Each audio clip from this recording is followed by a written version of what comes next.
Magandang araw po sa inyo lahat. Ako po si Banat Bay at ngayong araw na to pag-usapan po natin yung napakalupit na nangyari ho sa Davao. Naku, yari na ho. Naku, pinis na, ika nga, pinis na.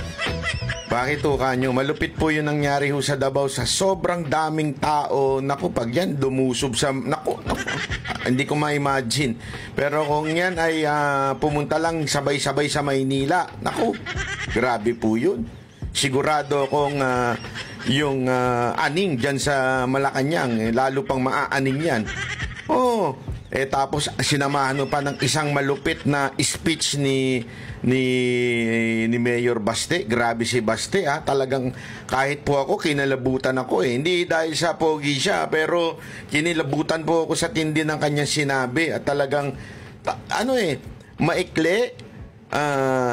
Hindi makulay pero sakto. Sabi nga, ika nga, sakto-sakto na, di ba? Sakto talaga. Oh. Para sa mga hindi ho matindi ho kasi alam nyo, malaman po yung sinabi niya at may kahulugan.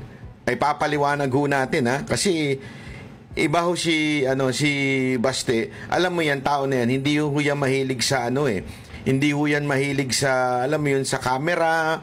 Hindi ho ugali ng mga Duterte yan Pero pag sila nagsalita, sigurado hong mabigat, di ba? Ganun ho yan Kaya papakita ko sa inyo yung nangyari dyan sa Davao. Pero itong munang news ang ating ipakita para ho mas maintindihan na natin ang konteksto ng ginawa dyan sa Davao. Ito. Isang solidarity walk ang isinagawa sa Davao City para kay dating Pangulong Rodrigo Duterte kasabay ng pagdiriwang ng Araw ng Davao. Ay, naku. Dito binatiko si Davao City Mayor Baste Duterte sa Pangulong Bongbong Marcos. Naku po, patay tayo Nakatutok dyan. si Argel Relator Yari ng GMA Regional TV.